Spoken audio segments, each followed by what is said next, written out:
మొత్తానికి చూసాంగా విజువల్స్. హైదరాబాద్ బేగంపేట ఎయిర్పోర్ట్లో జనసంద్రంగా మారింది బేగంపేట ఎయిర్పోర్ట్. సో పక్క రాష్ట్ర ముఖ్యమంత్రి ఈ రాష్ట్రానికి వస్తున్నప్పుడు ఈ తరహా ఎవరో కూడా ఆ పబ్లిక్ ఈ రాష్ట్ర ప్రజలు రెస్పాన్స్ ఇచ్చే పరిస్థితి ఉండదు. సో 5 సంవత్సరాలు చూస్తే జగన్మోహన్ రెడ్డి గారికి ఎప్పుడు కూడా ఆయన హైదరాబాద్ వస్తున్నప్పుడు ఎప్పుడు కూడా బహుశా ఈ స్థాయిలో ఆయనకి ఎప్పుడు కూడా గ్రాండ్ వెల్కమ్ పలికిన పరిస్థితి ఏదైనా I think 1 or 2 times KCR గారు ఆయన కలిసి మీట్ అయినట్టున్నారు. సో అంతకుమించి పెద్దగా ఏం లేదు. సో ఇప్పుడు చంద్రబాబు నాయుడు గారికి మరి ఆయన ఢిల్లీ స్థాయిలో ఒక ప్రాధాన్యతను ఏర్పరచుకున్నారు కాబట్టి ఇక్కడ కూడా ఈ రాష్ట్రంలో కూడా ఆయనకి పెద్ద ఎత్తున పబ్లిక్ స్పందన వస్తుంది. మరి రేపొద్దున రేవంత్ రెడ్డి గారితో చర్చ ఎలా జరగవచ్చు అనుకోవచ్చు. ఢిల్లీ టూర్ సక్సెస్ అయినట్టు పక్క రాష్ట్ర ముఖ్యమంత్రితో కూడా చర్చలు సఫలీకృతం అవుతాయి. అసలు ఏం చర్చ ఇచ్చే అవకాశం ఉంటుంది అనుకోవచ్చు సార్ మనం? సమయం తక్కువ ఉంది, యా కానీ నేను కొద్దిగా చాలా డీటెయిల్గా చెప్పాలని నాకు ఉంది. అయినా చూస్తాను క్లుప్తంగా. యా ఇప్పుడు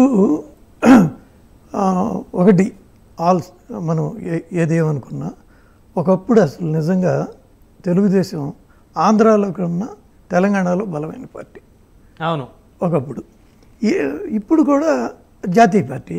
తెలంగాణలో హెడ్ ఆఫీసు జాతీయ ఆఫీస్ కూడా తెలంగాణలోనే ఉంది. చంద్రబాబు నాయుడు గారు కూడా జాతీయ అధ్యక్షుడే. అవును, కాబట్టి ఆయన కి డెఫినెట్గా ఫాలోయింగ్ తెలంగాణలో జగన్తో చూస్తే సంబంధం ఉండదు.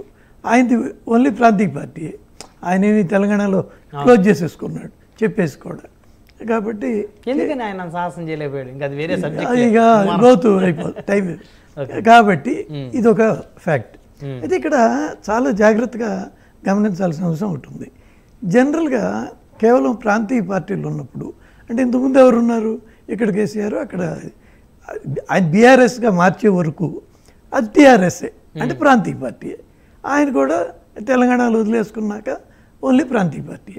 ప్రాంతీయ పార్టీలతో ఏ చిన్న ఇష్యూ సాల్వ్ చేసుకున్న 2 రాష్ట్రాల మధ్య, ఆ రెండో రాష్ట్రంలో రెండో పార్టీ ఆయన క్రిటిసైజ్ చేస్తుందని, విమర్శలు చేస్తుందని వాళ్ళు పెండింగే పెట్టుకుంటారు. చిన్న అయినా కానీ చేసుకోవచ్చు కొన్ని. సరే, పైగా వాళ్ళకి అంత ఇంట్రెస్ట్ లేదు, వాటి వల్ల వచ్చేది లేదు. అది కూడా వ్యక్తిగత కారణాలు కూడా ఉంటాయి. కానీ జాతీయ పార్టీలు వాళ్ళకి ఇక్కడ అక్కడ కూడా ఉంటాయి. అవును, ఏది పార్టీలు ఇప్పుడు బీజేపీ ఇక్కడ ఉంది, ఆంధ్రాలో కూడా ఉంది. టీడీపీ ఇక్కడ ఉంది, అక్కడ ఉంది. కాంగ్రెస్ ఇక్కడ ఉంది, అక్కడ ఉంది. కాబట్టి ఈ వాతావరణం తప్పకుండా ఇష్యూస్ సాల్వ్ చేసుకోవడానికి ఒక దోహదపడుతుంది ఈ 2 చోట్ల ఉండటం. తర్వాత ఉన్నాయి కూడా పెద్ద కాంప్లికేటెడ్ ఇష్యూలేం కాదు. కూర్చుంటే అక్రాస్ ద టేబుల్ 2-3 సిట్టింగ్లు అయిపోతాయి. వాటిల్లో ఒకటి ఏళ్ళ సైడ్ నుంచి అడిగి కొన్ని చెప్తాను. నిజమై అడిగే వాస్తవం అప్పట్లో ఆ బిల్లు హడావుడిగా పెట్టి కాంగ్రెస్ తప్పు చేశారు. చివరి నిమిషంలో కొద్దిగా 1 year ముందు పెట్టినట్టయితే ఇష్యూస్ అన్నీ వచ్చాయి. నేను కూడా చూస్తున్నాను 5 ఏళ్ల గురించి సమస్య. ఆ 5 ఏళ్ళు భద్రాచలం పక్కనే ఉంటాయి. నేను వెళ్ళాను భద్రాచలం ఒకసారి. అవతల అవతలకి వెళ్తే ఒక సైడ్ ఇది, ఒక సైడ్ అది. కాబట్టి ఆ 5 ఏళ్ళు ఆ చింతూరు అక్కడికి వెళ్ళాలంటే 300 kilometers వెళ్ళాలంట. అది జిల్లా హెడ్ క్వార్టర్కి. అది ఎక్కడికైతే 5 kilometers కూడా ఉండదు. కాబట్టి అటువంటి ఉదాహరణ కోసం చెబుతున్నా. ఇటువంటి ఏం పోయింది 5 ఏళ్లలో ఇచ్చేస్తే ఆంధ్రాకి పోయేదేముంది?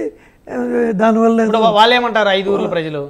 వాళ్ళందరూ ఇక్కడ చేరాలి, తెలంగాణలో చేరాలి అన్నారు. మనం ఇప్పుడు ఆ 5 ఏళ్ళు అప్పట్లో అసలు మొత్తం భద్రాచలం నేనున్నా ఢిల్లీలో 60 రోజులు. నాకు స్పష్టంగా తెలుసు. అటు సైడ్ ఏమో జయరాం రమేష్ కాంగ్రెస్, ఇటు వెంకయ్యనాయుడు గారు. వీళ్ళిద్దరే నిజంగా అంటే అన్ని మాటలు చర్చలు జరిగింది. వాటిలో ఏంటి, భద్రాచలం ఎర్స్ట్వైల్ పూర్వం అది ఆంధ్రాది కాబట్టి ఆంధ్రాకి రావాలనేది. మరి విడిపోయినప్పుడు అంతే కదా. కానీ ఖమ్మం జిల్లా ఏర్పడినాక చివరికి ఏమన్నారు, మాకు ఒక మంచి పెద్ద గుడికోడు లేదు కాబట్టి కనీసం భద్రాచలం అన్న మాకు రావాలి కాబట్టి అని అంటే ఓకే, భద్రాచలం వరకు ఇచ్చి ఈ ముంపు గ్రామాలు అవి మాత్రం ఆంధ్రాకి పెట్టుకునేటట్టు, అంటే ఉత్తరోత్తర ఇబ్బందులు రాకుండా చేశారు. మీకు చాలామందికి తెలీదు, ఆ ముంపు భద్రాచలం వెళ్ళాలంటే ఆంధ్రాకి ఇచ్చిన గ్రామాల్లో 3 గ్రామాల్లో నుంచి రోడ్డు వెళ్ళాలి. ఆ 3 గ్రామాలు అప్పుడంటే ఆంధ్రాలో ఎంటర్ మళ్ళీ తెలంగాణలో ఎంటర్.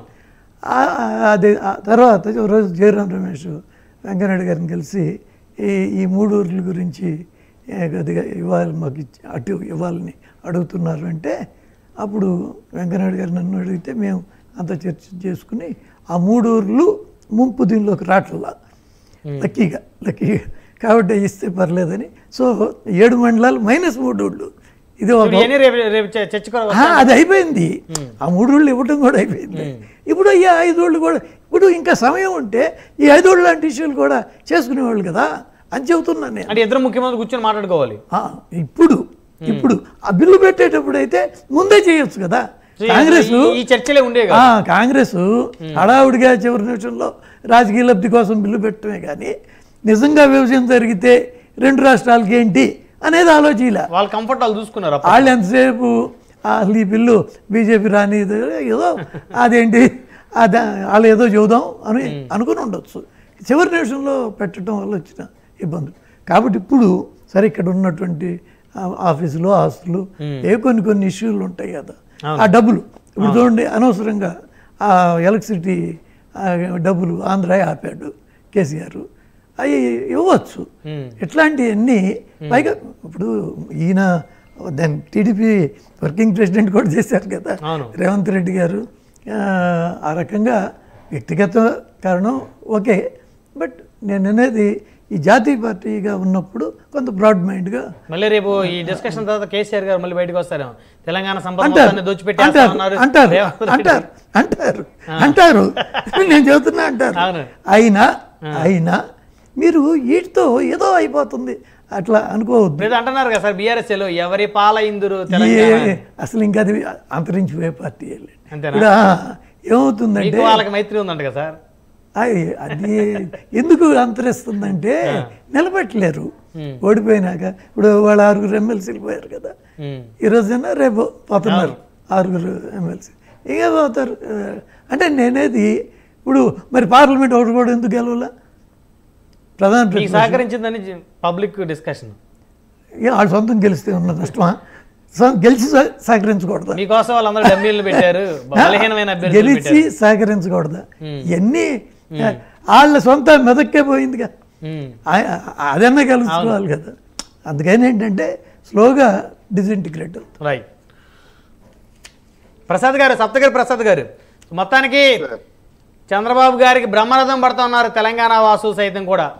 సో ఢిల్లీ టూర్ ఏ విధంగా సక్సెస్ అయిందో రేపు తెలంగాణ ముఖ్యమంత్రి గారితో జరిగేటువంటి చర్చ కూడా సక్సెస్ అవుతుంది అని చెప్పేసి అందరూ భావిస్తూ ఉన్నారు. ఏమంటారు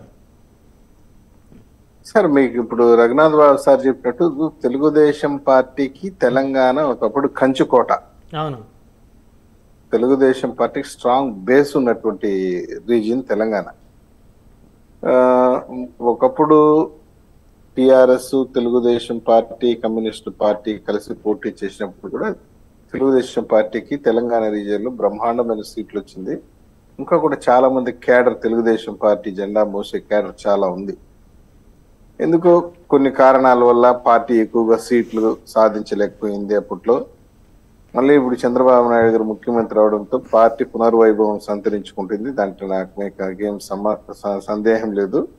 పార్టీ మళ్ళీ బౌన్స్ బ్యాక్ అవుతుంది. గట్టి నమ్మకం ఉంది, క్యాడర్ ఉంది, ప్రజలు మన చంద్రబాబు నాయకత్వం పట్ల విశ్వాసం ఉంది. మీకు తెలుసో లేదు, చంద్రబాబు నాయుడు గారు అక్రమంగా అరెస్ట్ అయ్యి జైల్లో ఉన్నప్పుడు గచ్చిబౌలి స్టేడియంలో హైటెక్ సిటీలో సాఫ్ట్వేర్ ఇంజనీర్స్ అయితే ఏమి వాళ్ళైతే లక్షలాది మంది వచ్చారు. భారీ ఎత్తున మద్దతు ఇచ్చారు. భారీ ఎత్తున మద్దతు ఇచ్చి సపోర్ట్ చేశారు. ఒక మారల్ బూస్ట్ ఇచ్చారు తెలుగుదేశం పార్టీ కేడర్ కూడా. అంత పెద్ద కార్యక్రమాన్ని నిర్వహించారు. నేను ఉన్న విషయం యథావిధంగా తెలుసుకోవాలా. That is a history. Revanth Reddy garu was in Telugu Desam party. Revanth Reddy garu political గా ఎమర్జ్ అవ్వడానికి తెలుగుదేశం పార్టీ కానీ చంద్రబాబు నాయుడు గారు కానీ ఎంతో సహకరించారు. రేవంత్ రెడ్డి గారికి చంద్రబాబు నాయుడు గారు ఎంతో పుషప్ ఇచ్చారు. అఫ్ కోర్స్ రేవంత్ రెడ్డి గారి యొక్క సొంత తెలివితేటలు కానీ, కష్టపడే నేచర్ కానీ, ఆయన యొక్క క్యాలిబర్ కానీ ఉంది, దాన్ని ఎవరు కాదనలేరు. ఉన్నప్పటికీ కూడా చంద్రబాబు నాయుడు గారు బాగా ఎంకరేజ్ చేశారు. కేసీఆర్ కూడా చంద్రబాబు నాయుడు గారు ఇప్పుడు మీరు అన్నారు శిష్యుడు అని చెప్పి చెప్పకూడదు, కానీ అవును, ఎవరు ఒప్పుకున్నా ఒప్పుకోకపోయినా చంద్రబాబు నాయుడు గారి కేబినెట్ లో పనిచేసిన వ్యక్తి ఆయన. చంద్రబాబు నాయుడు గారి కేబినెట్ లో క్యాబినెట్ లో ఏం లేనట్టున్నారు. ఆయన 2009 కదా ఎమ్మెల్యే అయింది, క్యాబినెట్ లో ఏం లేరు. ఆయన మంత్రి ఇవ్వలేదని అసలు ఆయన బయటికి పోవటం. మంత్రి ఇస్తే ఒకసారి మంత్రి చేశారు. ఓకే, అది N T Rama Rao time in time కానీ ఎక్సైజ్ మినిస్టర్ కాదు రేవంత్ రెడ్డి గారు. రేవంత్ లేరు. రేవంత్ రెడ్డి గారు బాబు గారు కేబినెట్ లో పనిచేయలేదు, కానీ బాబు గారు ఎమ్మెల్యే టికెట్ ఇవ్వడం. మీరు కేసీఆర్ గారి గురించి అంటున్నారా? కేసీఆర్ గారు రేవంత్ రెడ్డి గారి గురించి ఏమో అనుకుంటున్నా. కేసీఆర్ గారు చంద్రబాబు నాయుడు గారు కేబినెట్ ఉన్నాడు 95 లో. ఆ తర్వాత 99 లో మంత్రి పదవి లేదు, డిప్యూటీ స్పీకర్ ఇవ్వటం జరిగింది. సరే, దట్ ఈస్ డిఫరెంట్ ఆస్పెక్ట్. ఇది హిస్టరీ. ఆయన కాదన్నా కాకపోయినా, నమ్మినా నమ్మకపోయినా, ఒప్పుకోకపోయినా ఆయన కేబినెట్ లో ఉన్న వ్యక్తే. రేవంత్ రెడ్డి గారు కూడా చంద్రబాబు నాయుడు గారు ఎంతో సహకరించారు, పుషప్ ఇచ్చారు, పొలిటికల్ లైమ్ లైట్ తీసుకురావడం కృషి చేశారు. నేనేం చెప్తానంటే జగన్మోహన్ రెడ్డి గారికి కేసీఆర్ కూడా మంచి టర్మ్స్ ఉండింది. అంటే టర్మ్స్ ఎలా ఉన్నాయంటే ఇక్కడ వీళ్ళిద్దరికి డిఫర్ అయ్యారు కాబట్టి జగన్ గారు కేసీఆర్ గారితో మంచి అనుబంధాన్ని కొనసాగించారు. సో అంటే ఇద్దరికి అంత క్లోజ్ అసోసియేషన్ లేకపోయినప్పటికీ కూడా వారు మైత్రి చేయాల్సి వచ్చింది. 2019 ఎలక్షన్ లో కూడా కేసీఆర్ గారు జగన్మోహన్ రెడ్డి గారికి అన్ని రకాల సహకరించి ఆర్థికంగాను ఇచ్చారనేది ఎవరు ఒప్పుకున్నా ఒప్పుకోకపోయినా నిజం. తర్వాత ఆయన దగ్గర పోవటము, ఆయన బిర్యానీ పెట్టి తినేసి రావటం తప్పించి ఏ రోజు రాష్ట్ర ప్రయోజనాల గురించి మాట్లాడినటువంటి దాఖలా లేదు జగన్మోహన్ రెడ్డి గారు. మనకు రావాల్సిన విద్యుత్ బకాయిలు కానీ, కృష్ణా జలాలకు సంబంధించి కానీ ఎప్పుడు మాట్లాడలేదు. It did not take interest. నేను చెప్పడం కాదు, షర్మిల అమ్మే చెప్పింది. మీరిద్దరు పోయి ఒకరు స్వీట్లు తినిపించుకునే దానికి టైం ఉంటుంది, కానీ కృష్ణా జలాల గురించి మాట్లాడే టైం మీకు లేదా? రేపు వీళ్ళిద్దరు చంద్రబాబు గారు రేవంత్ రెడ్డి గారు మంచిగా చర్చించుకొని మరి రేపు వారి చర్చలు ఏ మేరకు సఫలమవుతాయి చూద్దాం. బ్రహ్మాండంగా సక్సెస్ఫుల్ గా ఉంటుంది. మీరు చూడండి, ఎన్నో రోజులు పెండింగ్ ఉన్నటువంటి ఇష్యూస్ అన్నిటి కూడా ఒక పరిష్కారం దొరుకుతుంది. రైట్ మహేష్ గారు, మెరుపుల మహేష్ గారు. సో మొత్తం ఢిల్లీ టూర్ ఏ విధంగా సక్సెస్ అయిందో అదే విధంగా రేపు భేటీ కానున్న తెలుగు రాష్ట్రాల ముఖ్యమంత్రుల టూర్ కూడా సక్సెస్ అవుతుంది అనుకోవచ్చా?